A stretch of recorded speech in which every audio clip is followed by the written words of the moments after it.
So first of all, I was going to say thanks for this invitation, but I actually think I invited myself, didn't I? I mean, you weren't thinking of me at all, and I thought it would be nice to go to Oxford. So anyway, I'm very happy to be here and present this joint work with Chiara Costi, Conchita D'Ambrosio and Anthony Lepanta, all of whom are from the University of Luxembourg. This is the first time I've ever presented it, so be kind, please, that would be nice. And I hope to tell you something new that you may not know, and also to discuss something that looks to me like a bit of a paradox. So let me go straight away and tell you something you do know, which the healthcare workers are at the backbone of healthcare systems, and we need to keep them happy, otherwise we're not going to have enough of them. So our research question is actually what happened to the well-being of healthcare workers during the pandemic as compared to other essential workers and as compared to non-essential workers. And a number of things could be happening here. Of course, there was, clapping and banging of saucepans out of the windows. There's a lot of social utility from being a healthcare worker, prestige during this period, but at the same time, greater health risks and worse working conditions. So we don't know, it's the classic economics thing, we don't actually know what's going to happen here, and we wanted to see which way round this went, and if healthcare workers' well-being is going down, we're going to be in trouble trying to keep enough of them in the positions to take care of us. We're going to do that by looking at 10 waves of quarterly panel data across 5 European countries. That's going to allow us to follow over about a two and a bit year period the life satisfaction of these 3 groups of workers. And we're going to relate that to lockdown policies, and why that might be important is we were all locked down but healthcare workers weren't, because we thought that might be a bit of a bad idea if we didn't have any doctors or nurses. And we're going to relate that to health risks that people who are out and about faced as reflected by the daily death rate. So we're going to see how these things played out. Let me give you a bit of context here. The NHS is huge. It is really big. And the 15-year plan that was announced last June proposes 75,000 new doctors, around 200,000 new nurses, and these other associated health professions. Of course, it's very easy to propose things. We don't know if this is going to happen, but that's the plan, which is to some extent needed to deal with an ageing society. And you may think these numbers look absolutely ridiculous, farcically large, but relative to the stock of healthcare jobs, they're not particularly. About 1.5 million people work in NHS England. And if these plans come to pass, then 1 in 11 workers in England will be working for the NHS. Of course, if that actually happens. So that's what we want to happen. Oh God, it's all going wrong. There we go. That's what we want to happen. We want to have all these new healthcare workers because we need them, because we're all getting decrepit. At the same time, we can't even fill the number of vacancies we currently have. So over 100,000 vacancies, including 40,000 nurses, as you can see here.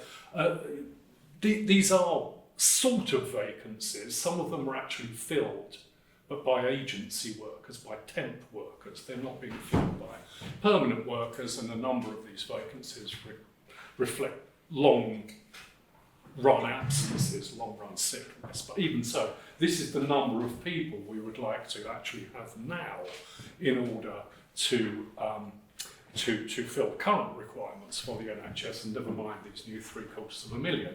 So our question was, what's happening to the well-being of healthcare workers, and why do we have so many vacancies? Is this a terrible sector to work in? And what's been happening to the well-being of workers in this sector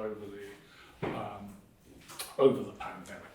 So, as I say, we've got quarterly panel data from a survey called Come Here, which reflects this rather... what happens if I press this button at the top, do you think? God, look at that. Okay, which has this rather fantastically unwieldy name, which we call Come Here, of course, because no one can say that. And covering 5 European countries at roughly a quarterly level, not exactly, including information on life events and a lot of subjective wellbeing questions, and that's what's going to interest us.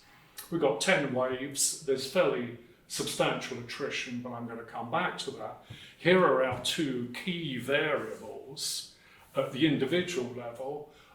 Your well-being, 0 to 10 life satisfaction score. At the sectoral level are your healthcare, other essential or non-essential worker. This was reported in wave 1. We don't have it every single wave. We're not going to quarterly ask people if they're a doctor or not. So it's measured one time only at wave 1.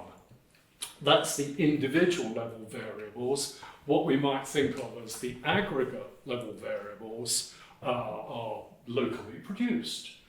This is the Blavatnik index of stringency on a 0 to 100 scale and of the economic support that was made available to people, again on a 0 to 100 scale.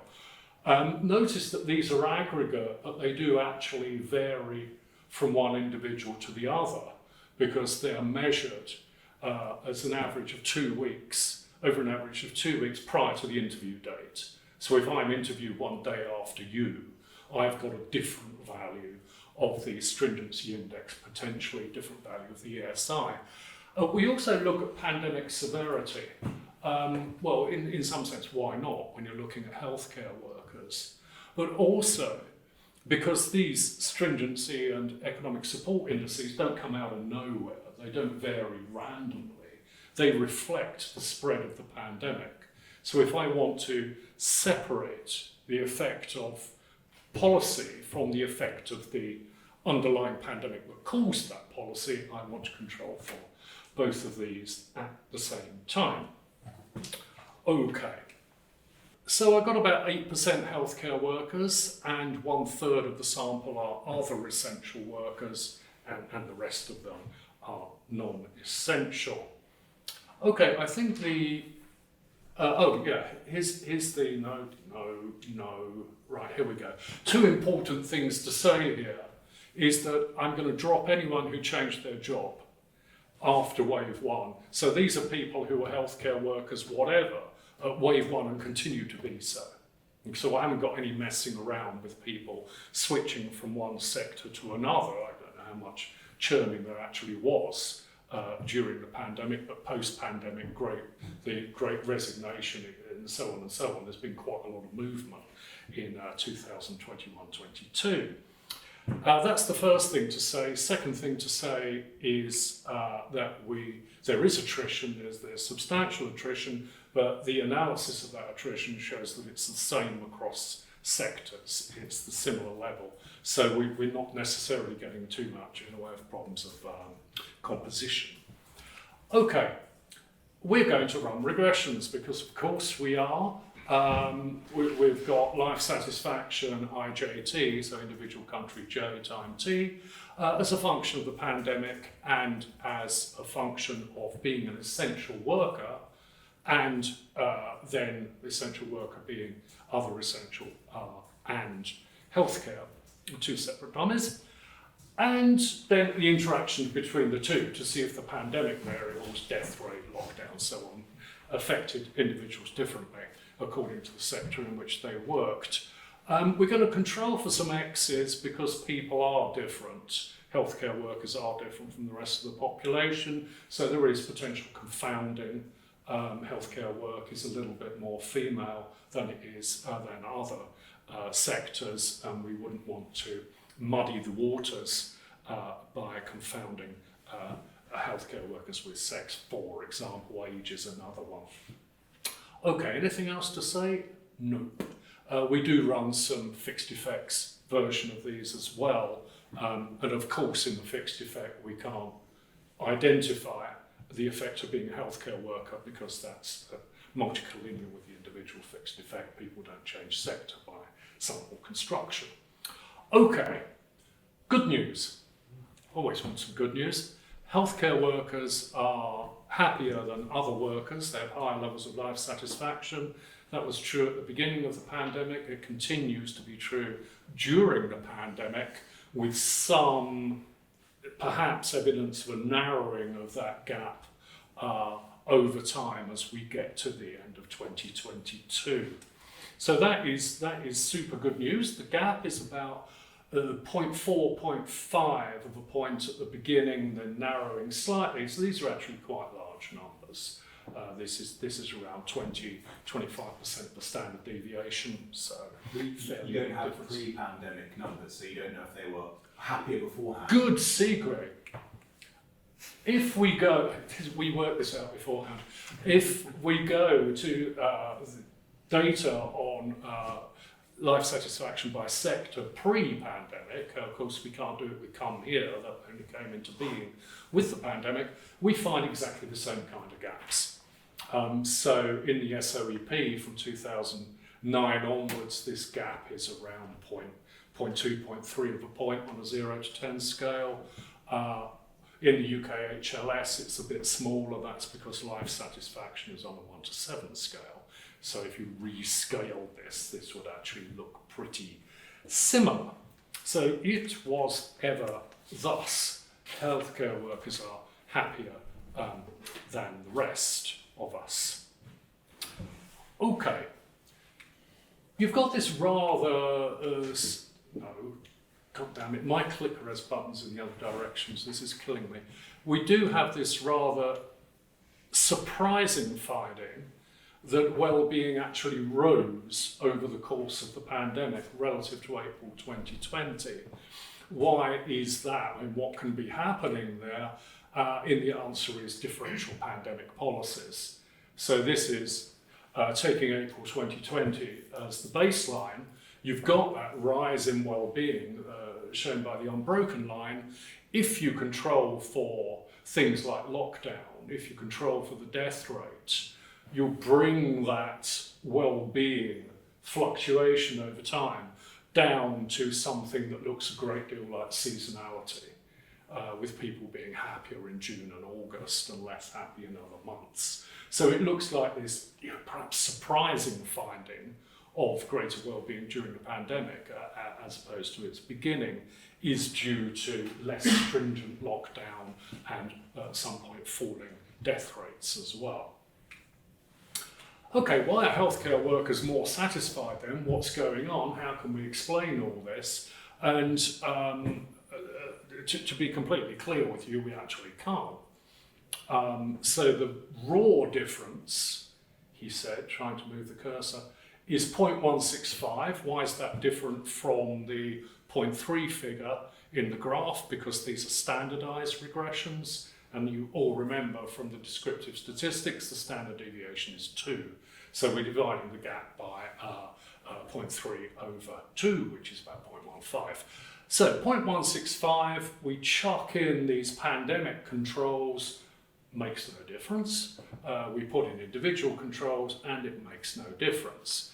So what's going on here? There's no gap that's substantially changing between healthcare workers and other types of workers once we control for individual characteristics and pandemic, or indeed if we don't control for that. And the answer is there's a lot of numbers on this table, and I'm aware that this is impossible to read. So let me zoom in this incredibly fancy slide I made up over the weekend. I hope you're impressed with it, showing you what happens as the stringency index changes. And what happens as stringency index changes is that the well-being of essential workers drops because they're locked down. The well-being of other essential workers drops, but the the well-being of healthcare workers is actually unaffected. So over time, greater stringency, pulling down well-being, but not for healthcare workers. The second thing that you may not have noticed in that sort of morass of different estimated coefficients is that, on the contrary, healthcare workers suffered more as the death rate rose for fairly reasonable, intuitive, of intuitive reasons of exposure to disease and potential morbidity and mortality. Okay, I've actually got no idea where I am here. How am I doing for time? I can stop now if you like. No, I'm not going to stop now. So what's going on? We've got this gap that doesn't change with pandemic controls, probably because the lesser effect of lockdown is being countered by the greater effect of death rates, and lockdown and death rates tend to move to a certain extent in steps, so I guess that's why nothing is going on here. The summary that I have is, as I just intimated, the death rate reduce well-being, lockdowns increase well-being relative to other workers, and there may have been this increase in societal utility and prestige working in healthcare, which means that we're just not getting much movement in the gap. So in a way, this is all rather good news, a period of very, very terrible period for healthcare workers in terms of intensity of their work and the danger, but their well-being has held up over this period, and that actually gives us some degree of hope for being able to fill all these healthcare vacancies that we all these new healthcare jobs that we're going to need over the next decade or two. Right, all very good news, but of course it's a little bit incomprehensible. There's loads of robustness checks, but we don't care about those. It works, it always works, everything always fine, right? So here's the paradox. Healthcare workers have higher well-being than do non-healthcare workers. That was true pre-pandemic, it's true during the pandemic. So why the hell do we have such a lot of healthcare vacancies?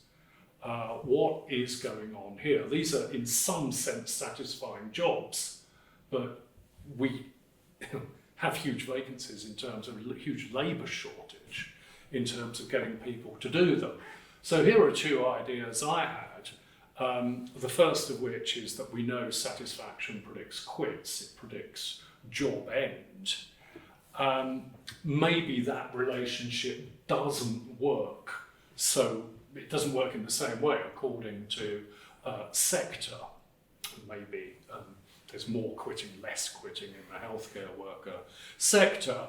And if we split the workers up into these three sectors, healthcare, other essential, non-essential, in the UK HLS, so this is pre-pandemic quitting, we find that satisfaction predicts quitting in exactly the same way. So there's nothing special about healthcare workers in terms of their staying or their leaving or whatever. They're not more sensitive to low satisfaction than are other kinds of workers.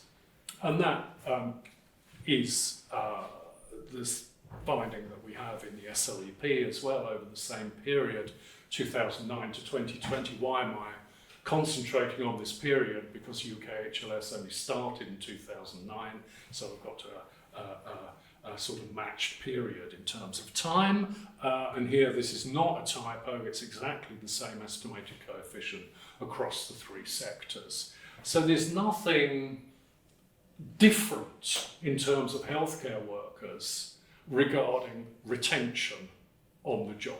They're leaving or not leaving exactly the same way as everyone else. And in the raw data, health is actually not a particularly high quit sector. These are very recent BLS data, averages of December 2022, December 2023.